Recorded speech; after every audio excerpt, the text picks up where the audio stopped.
Greetings and gratitude. Today is our first day delving into Sleep Token's discography with the song Atlantic from their second full-length album, This Place Will Become Your Tomb, released in 2021. I am super excited to explore Sleep Token's lyrics. I think several of the artist's songs demonstrate an excellent command over lyricism. I picked Atlantic first because it was the first Sleep Token song that really caught my attention. I stumbled onto the group while looking for artists similar to Ren, who is one of our other artists in the Thursday rotation here, and I noticed Sleep Token recommendations come up enough times that I had to read their work. I picked random songs at first, and once I realized there was something really special here, I went through their songs in order of release. This brought me further appreciation of the songwriting, as not only do the songs themselves tell multi-dimensional stories, but so do their albums, as well as the combination of the albums too. I'm not talking about the lore I've seen mentioned, I'm talking about the ways the lyrics themselves weave together.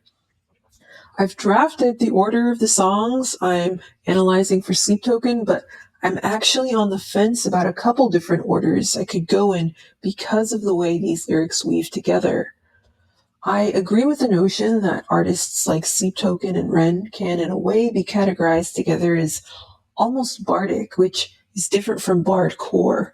In Celtic tradition, bards were poets, singers, orators.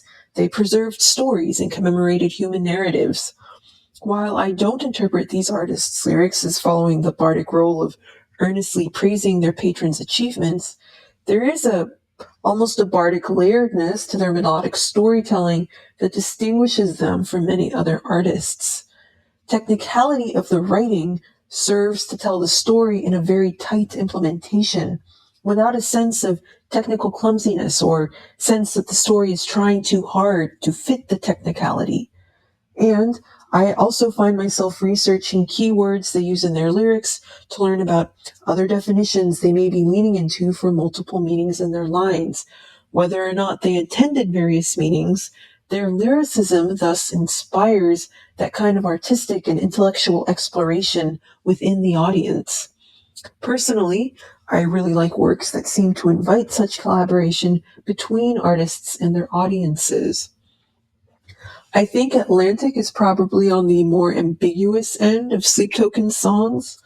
In today's video, I will be focusing on the technicality of the storytelling as a sort of masterclass to try to reverse engineer different ways that might land at this haunting, poignant result. As always, I am not here to claim what the lyricists are saying because I cannot speak for them. Then, after that, I'll apply the lyrics to my own personal experience and how they impact me from the perspective of my own experiences. To listen to the song directly on the artist pages, you can go to the links in the video description below, and it is also included in my July 2025 playlists on YouTube and Spotify, also linked below. Let's dive into the lyrical analysis. Atlantic has what I'm going to call, for the sake of communication here, 2 long verses and an outro. So it already breaks from a traditional structure of a verse to chorus to verse, or derivatives of that. Sleep Token creates their own song structures quite often. Done poorly, it can leave a piece disorganized without any thread of a story.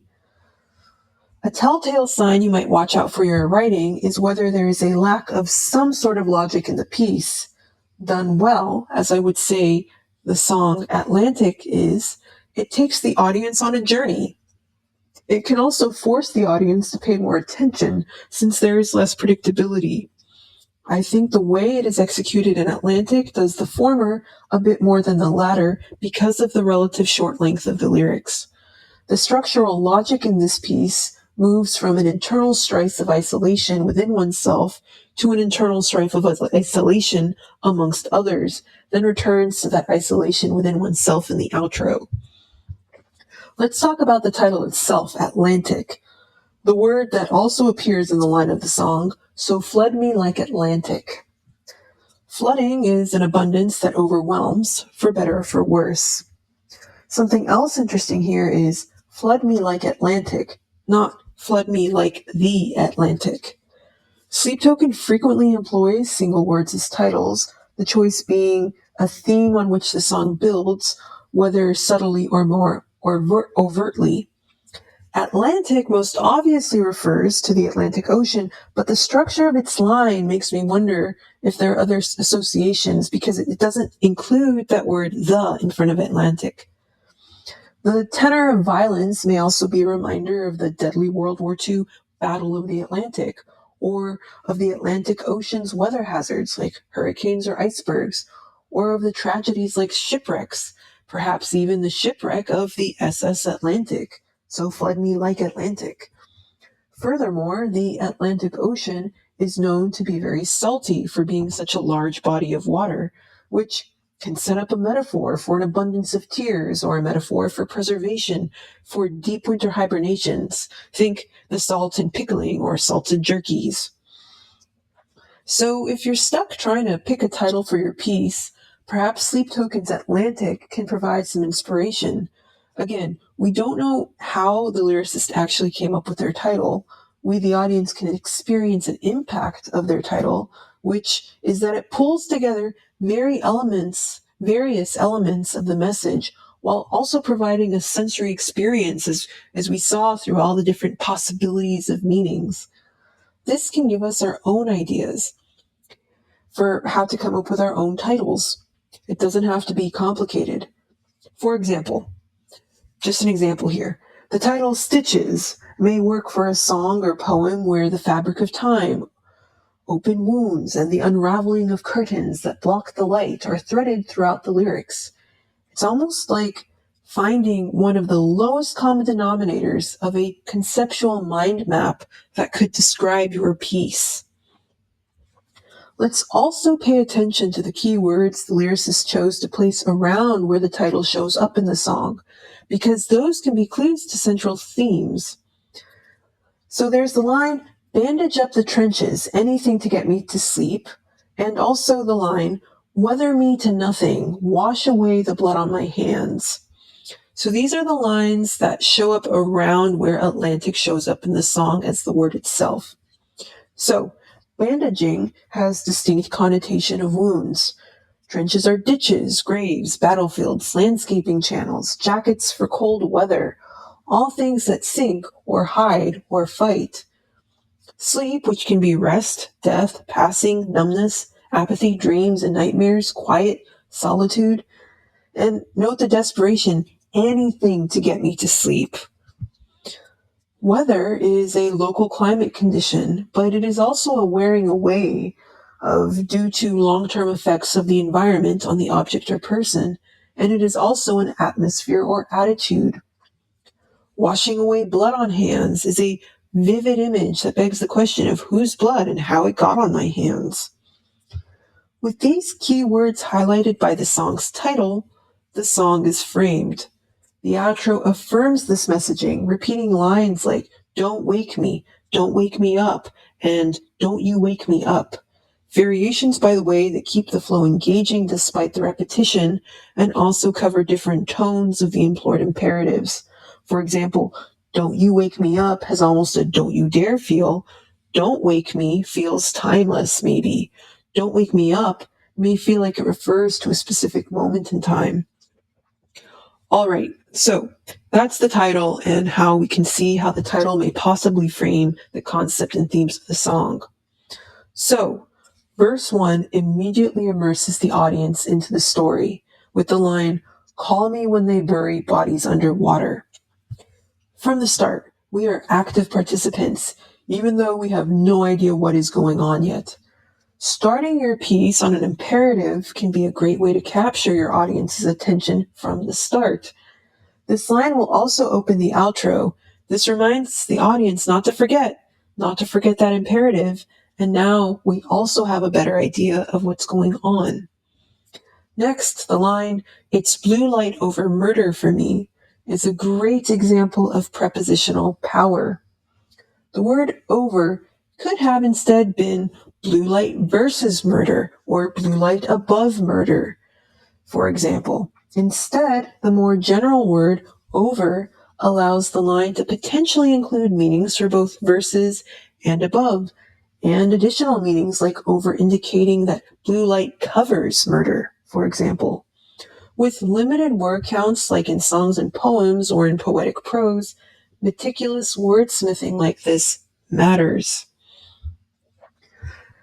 The song's language continues to possibly reference mythologies or ancient civilizations, like the lines, crumble like a temple built from future daughters to wasteland when the oceans recede. This simultaneously moves us backwards and forwards in time, from glory to shame, with abundance that recedes into scarcity. Analogy here, for the sake of analogy, can lack depth found in let me rephrase, because this is an important concept. Analogy, for the sake of analogy, can lack depth that can otherwise be found in analogy for the sake of packing a lot of relevant messages in just a couple lines. Here, analogy is not just for the sake of analogy. It's analogy for the sake of packing a lot of relevant messages in just a couple lines. This can help turn cliches into something more meaningful. A crumbling temple and receding oceans are not original images, but placed the way they are in these lines, they are profound, which I think is at least as valid an impact in art as originality, if not more so. We see precursor echoes of these lines in verse 2, sobbing as they turn to statues at the bedside. I'm trying not to crush into sand. All right, back to verse 1. The lines, merry in the morning, earn your bitter fodder, it's easier to try not to eat, is a mini story within the story. Its speeds run through half a hero's journey in one line. Moving on to the beginning of verse 2, we get now an emotional speed run. I woke up surrounded, eyes like frozen planets, just orbiting the vacuum I am. There are a lot of feelings implied by these lines. Some of the most straightforward lines in the song follow. They talk me through the damage, consequence, and how it's a pain they know they don't understand. There are many ways this could be understood, but this is arguably the only line in the song that does not rely on metaphor or analogy to some degree. It is a breather that reorients the audience back to real life after having just sped run through a hero's journey and had this emotional roller coaster of a speed run. Overall, looking at themes of the ocean and sleep throughout Celtic, Greek, and Roman mythologies, for example, systems that Sleep Token has overtly featured, there are several distinct potential applications that could match Atlantic with a fairly strong textual defense. A feature of mythologies is that they try to make sense of common human experiences. They are often fantastical stories that are actually about deeper themes in the human condition, such as Thanatos, a voracious Greek god personifying death and twin brother to the gentle god of sleep Hypnos. So, Thanatos being an opportunity to explore death and grief. So much so that thanatology is actually the study of death and the psychology surrounding it. So I would argue that Atlantic is a mythical gateway to our own stories, our own exploration of humanity's deeper themes.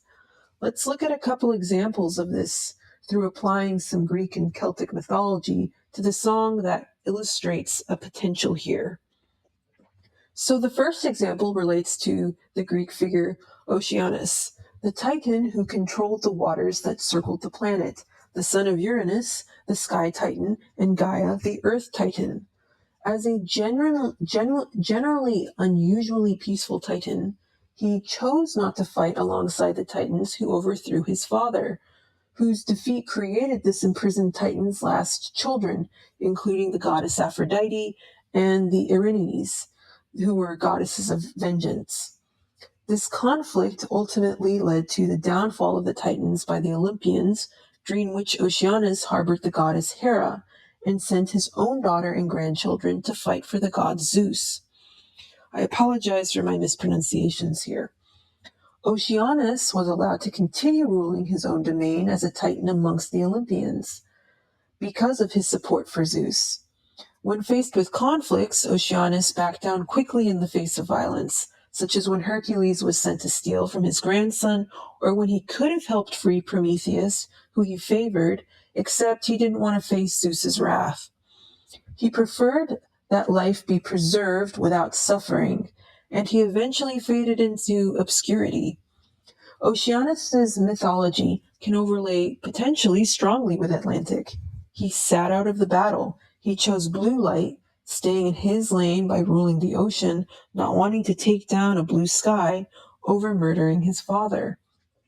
This choice to sit out was not enough to prevent the Titans from their demise at the hands of their own daughters who would have temples dedicated to them. Yet there is an inevitability in his daughter's downfall as well, their temples crumbling in a cycle of violence. It's a violence that cowed him, the ocean, to recede when Hercules threatened him. But Oceanus's peace that may have made him happy came at a cost, like letting his loved ones suffer to preserve his own peace. It's easier not to think about his hypocrisy, easier not to eat that bitter fodder as he self-soothes himself with his domain as he fades away, as he crumbles into sand. The next verse could be a what-if scenario. What if we woke him up today and he could see what humanity has become? Humans who will never understand the pain of realizing the consequences of his actions and the horror of the never-ending cycle of violence. He just wants to wither away like his relics have, like his daughter's temples have. He still doesn't want to fight, so just let him sleep. The second example here could be the Celtic god Nodens, associated with hunting, healing, including childbirth, and possibly the sea, and who poses a mystery with temples and relics that have been largely ruined. We can see overlayable themes to heal or harm, to keep daughters alive long enough for their inescapable destruction, to preserve life and starve, or to take life to eat, to find solace in the sea, or to be put to rest by loss to time. How do we revive a mystery? When curious scholars like J.R.R. Tolkien cannot help but flock to Nodin's ancient sites trying to understand, painfully knowing they will never truly understand the complexities involved with a figure who meant so much to their ancestors, now crushed into sand over the years.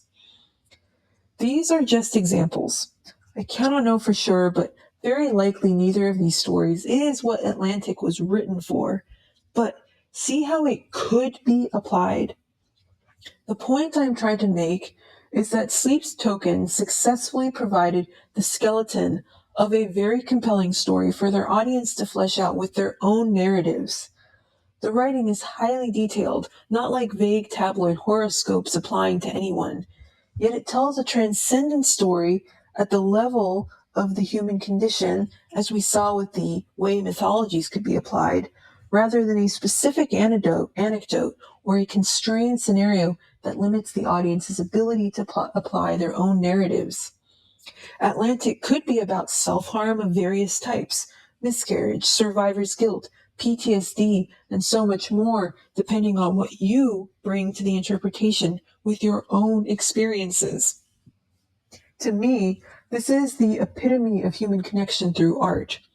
Solid anchor points via distinct lyrics and storytelling unite us in our differences. We are unique, but we are not alone.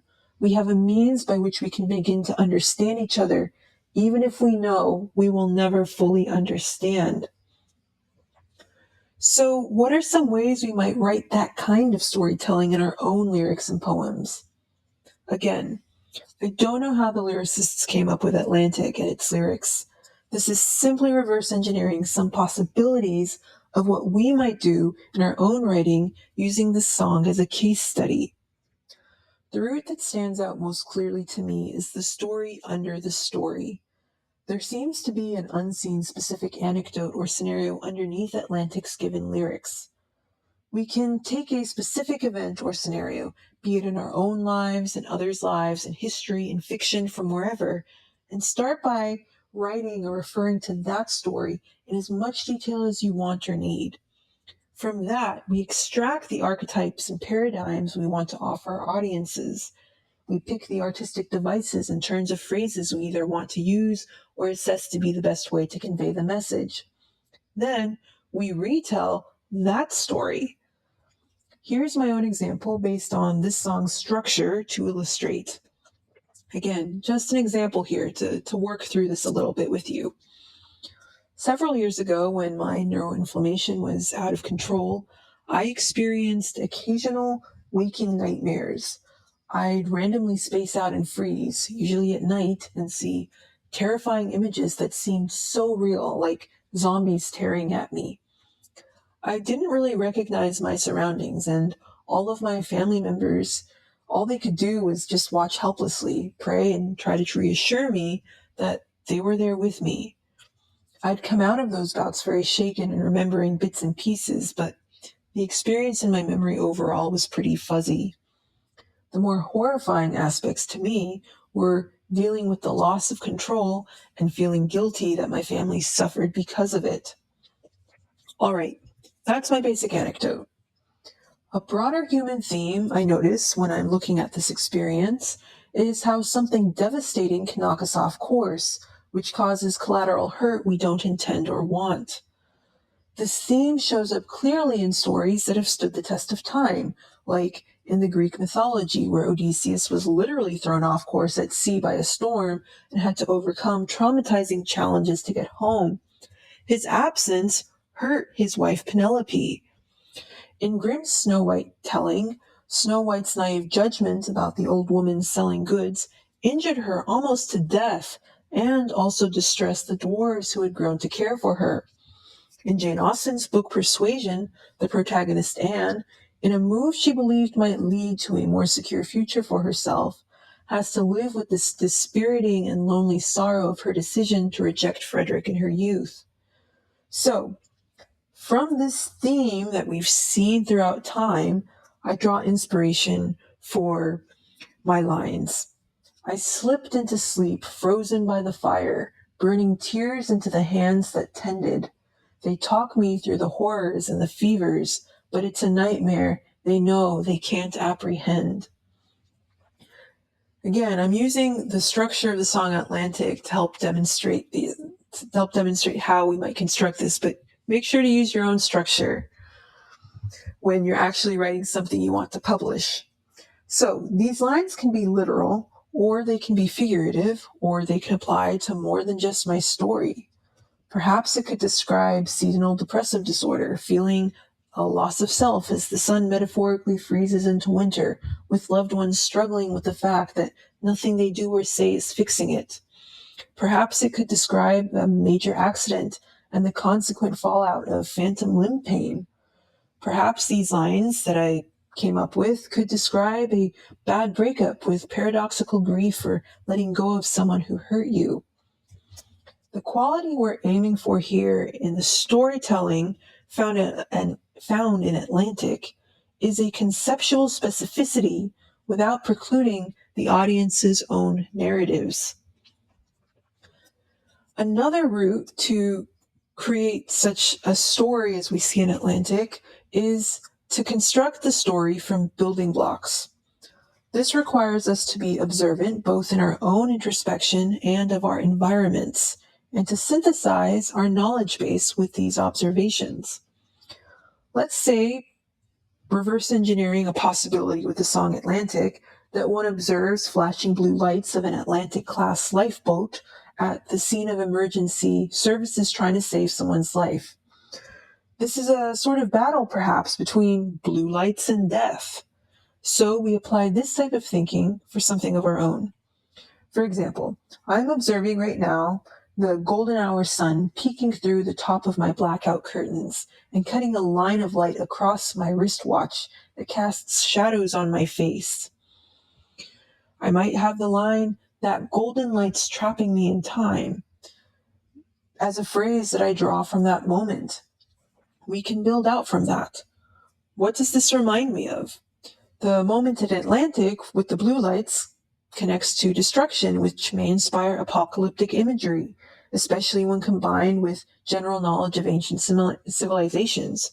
Applying this reverse engineering from Atlantic, my mind connects my own gold light moment with theft. That imagery, paired with my knowledge of biology, can inspire lines like, buckle like a safe fastened by plastic neurons with ions pouring out from the seams. We can continue to build our stories in the same manner, attentive to the peaks and troughs where the lines go to tell a story that resonates with us. This has already been a long analysis, but I could go down so many other tangents sparked by Sleep Token's song Atlantic. We can learn a lot from other artists, and songs can facilitate teaching us so much about ourselves and others as well. I can see how this song would not be someone's cup of tea, but I really enjoy this style of song that straddles ambiguity and detail when it's done well, and I think Sleep Token offered it beautifully. On to the personal application. As someone navigating complex chronic illness, pretty much every single line strongly resonates here in this song. There's almost like a montage that runs through my head. For example, Blue Light Over Murder evoked images of bright blue LED oximeter reads during my health crises where my heart rate is doing very strange things. The line, "Merry in the morning, earn your bitter fodder," reminds me of the day that my health suddenly fell apart because my body just couldn't keep up with a lifetime of health problems. That morning, I was merry, having earned a top score in a university exam despite really not feeling well. Yet, as I pushed throughout the day to meet other deadlines meant to secure my future, my health, my body crumbled with bitter consequences. And for several months, I metaphorically really tried not to eat that fodder. I tried to multitask my recovery with pursuing the same plans I had set before things fell apart. Spoiler alert, it didn't work. I got even more sick, and the realization of the damage, the consequences threatened to crush me. I still wrestle with coming to terms of my culpability in my own health status. If I overwork myself, I will trigger a symptom cascade. Does that make a symptom my fault? Is that blood on my hands? But if I don't do anything, then what am I doing with my life? Is it my body's fault if I'm weathered to nothing, or is it mine? Where is this balance? It is utterly exhausting trying to figure this out. It would be so much easier to be in a state of existence where I don't have to constantly be thinking about this. I'm so tired. Don't wake me. Don't wake me up. I am so tired. Also, reactions to my situation of people who knew and know me largely have not helped. When my health first crashed, they were shocked, sympathetic. Ones closest to me were pushed into a whirlpool of navigating those health issues as bystanders, traumatized into behavioral patterns that seemed to freeze in that moment, frozen like statues. And they didn't understand what it felt like for me. They don't understand, and they knew and they know that they don't and didn't understand. But there is something comforting about songs like Atlantic that recognize the lack of understanding with space for an understanding of its own.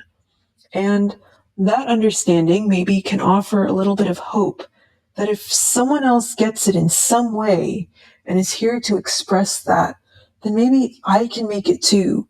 Maybe when the oceans recede, it doesn't have to all be wasteland.